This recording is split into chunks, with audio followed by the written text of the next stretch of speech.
Alléluia, gloire à Dieu.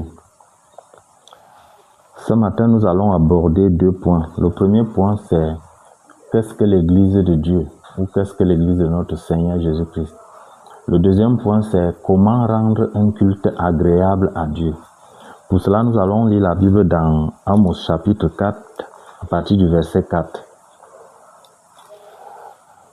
Amos 4, 4 dit ceci: « Allez à Bethel et péchez, allez à Gilgal et péchez davantage. Offrez vos sacrifices chaque matin et vos dîmes tous les 3 jours. Faites vos sacrifices d'action de grâce avec du levain. Proclamez et publiez vos offrandes volontaires, car c'est là ce que vous aimez, enfants d'Israël, dit le Seigneur l'Éternel. Et moi, je vous ai envoyé la famine dans toutes vos villes, le manque de pain dans toutes vos demeures. » Vous voyez, vous publiez les jeûnes, vous faites les sacrifices d'action de grâce, vous faites les cultes d'action de grâce, mais Dieu vous envoie la famine, Dieu vous envoie les malheurs. Savez, et il dit que c'est vous qui aimez faire ces sacrifices et ces cultes d'action de grâce, que lui, il n'aime pas ça. Pourquoi Dieu agit comme ça? Pourquoi est-ce que les choses se passent ainsi? Nous allons voir ça plus bas.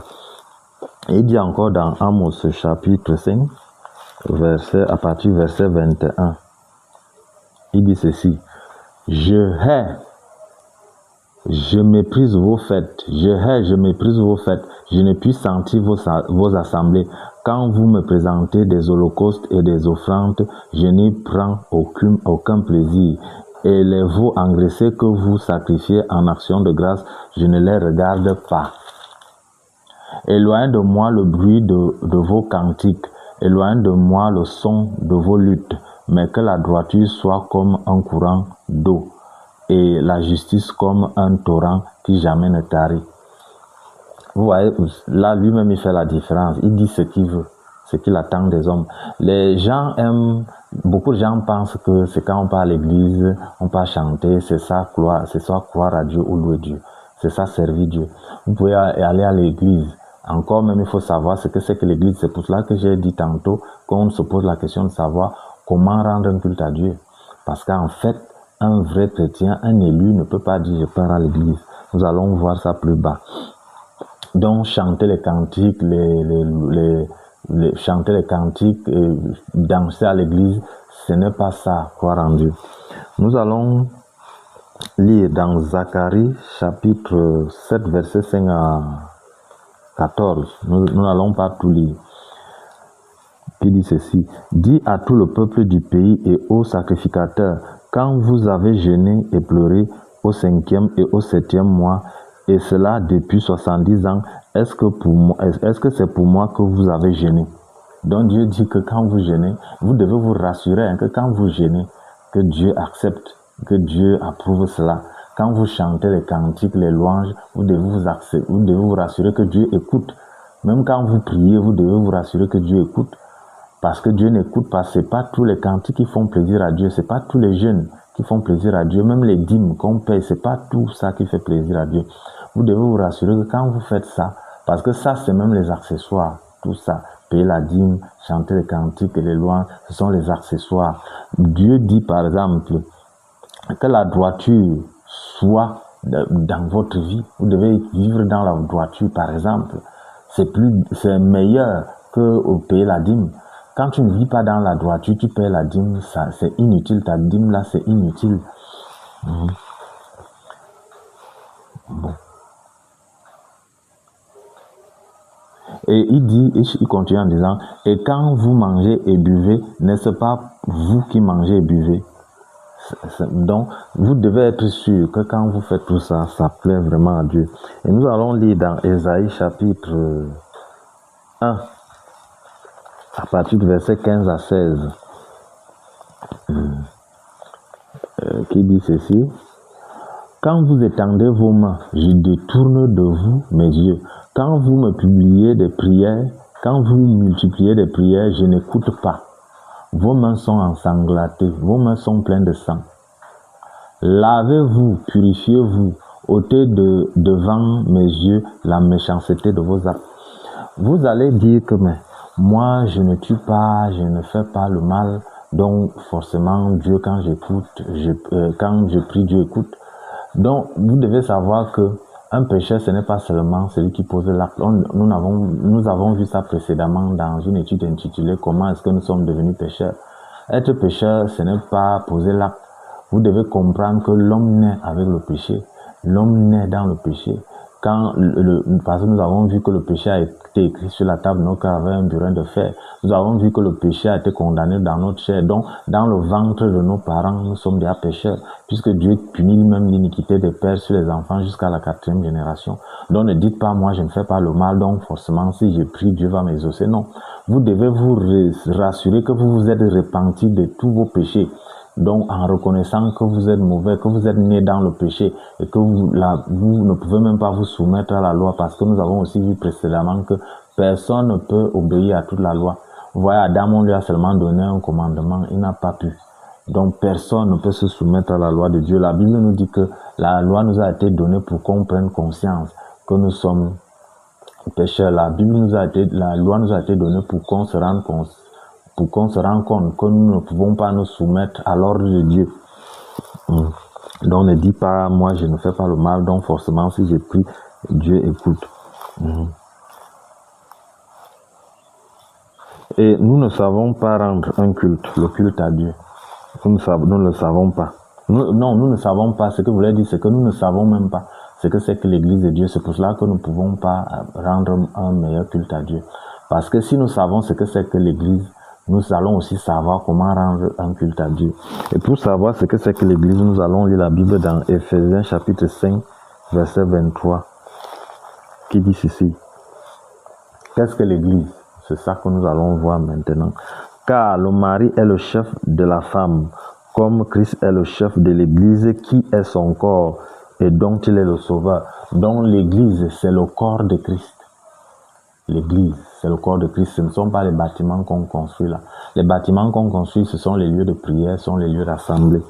Et vous allez donc vous dire, mais comment faire pour se rendre à l'église ou pour être dans l'église du Seigneur, puisque Dieu c'est un esprit. Le Seigneur Jésus-Christ c'est un esprit.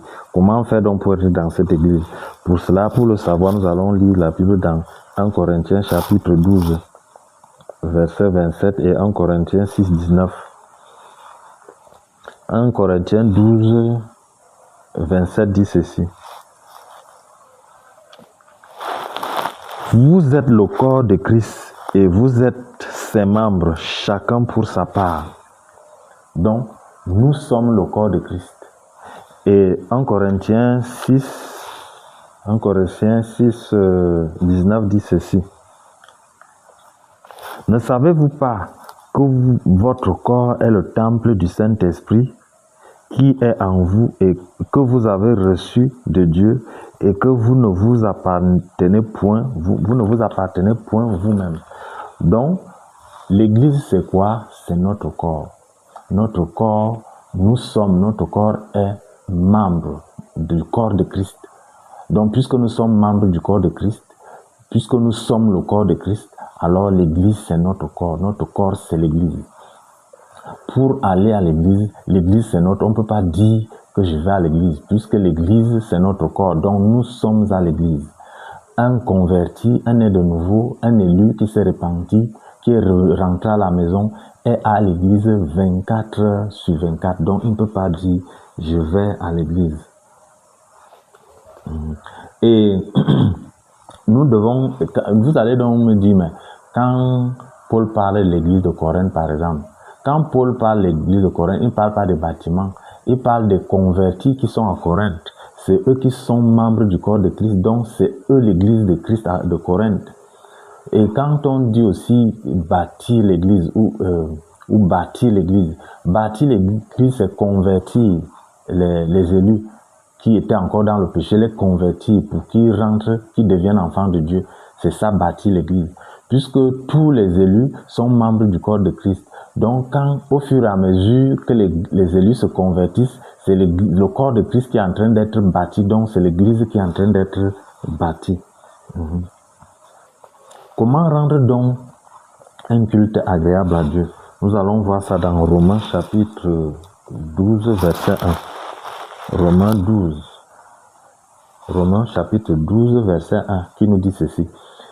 Je vous exhorte donc, frères, par les compassions de Dieu, à offrir vos corps comme un sacrifice vivant, saint, agréable à Dieu, ce qui sera de votre part un culte raisonnable. Donc, le meilleur culte qu'on puisse rendre à Dieu, c'est de s'offrir en sacrifice. Quand on s'offre en sacrifice à Dieu, on s'abandonne à Dieu, on se soumet à Dieu, c'est ça le culte. Et cela, ce n'est pas par moment, c'est dans toute votre vie, sur tous les plans de votre vie. En famille, vous devez rendre un culte à Dieu. Donc, votre manière de vivre, votre vie devient un culte. Toute votre vie devient un culte. Même quand vous êtes à famille, votre vie en famille devient un culte. Puisque Dieu dit par exemple, hommes, aimez vos femmes. Tu dois aimer ta femme, encadrer les enfants, bien les garder. C'est ça, rendre un culte à Dieu.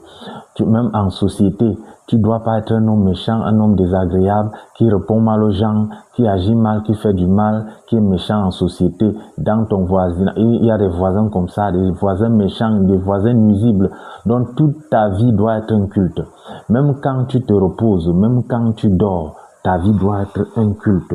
C'est pour là que la Bible dit dans Psaume chapitre 1, à partir du verset, Psaume chapitre 1, à partir du verset 1, que heureux l'homme qui ne marche pas selon le conseil des méchants, qui ne s'arrête pas sur la voie des pécheurs et qui ne s'assied pas en compagnie des moqueurs, mais qui trouve son plaisir dans la loi de l'Éternel et qui la médite jour et nuit. On médite la parole de Dieu jour et nuit. Donc il n'y a pas un jour spécial pour aller à l'église. Donc ta vie, puisque tu es l'église, donc tu dois méditer la parole de Dieu tous les jours. Quand tu médites la parole de Dieu, tu es dans l'église. Puisque généralement on médite la parole de Dieu dans ton cœur. Donc, ton cœur est dans le temple. Et dans ce temple se trouve le Saint-Esprit. Et nous devons aussi savoir que quand tu t'offres en sacrifice, c'est le meilleur culte, puisque comme tu as souverain sacrificateur, Dieu lui-même, c'est le meilleur sacerdoce. Les meilleurs sacerdoces, ce n'est pas quand tu pars devant le pasteur qui est lui-même un homme plein de défauts, quand tu pars devant tel homme de Dieu, non. Le meilleur culte, c'est quand tu es c'est dans ton cœur, c'est dans ton corps, quand tu es face au Saint-Esprit qui t'enseigne. La Bible dit que le Saint-Esprit, c'est le consolateur et il va nous édifier, il va nous enseigner, il nous enseigne sur la parole de Dieu. Et quand tu t'offres en sacrifice, le souverain sacrificateur, le grand prêtre, c'est Melchisédek lui-même, Dieu lui-même. Donc le meilleur culte, c'est en nous, c'est dans notre corps. Donc, et tu ne peux pas dire je vais à l'église. Tu es à l'église 24 heures sur 24. C'est là que nous venons de lire ici que mais qui trouve son plaisir dans la loi de l'Éternel et qui la médite jour et nuit. Celui qui médite la parole de Dieu jour et nuit est dans l'église du Seigneur jour et nuit. Et la Bible dit qu'il est comme un arbre planté près d'un courant d'eau qui donne son fruit en sa saison et dont le feuillage ne flétrit point. Tout ce qu'il fait lui réussit. Voilà ce que j'ai voulu qu'on partage ce matin. Que Dieu vous bénisse. Amen.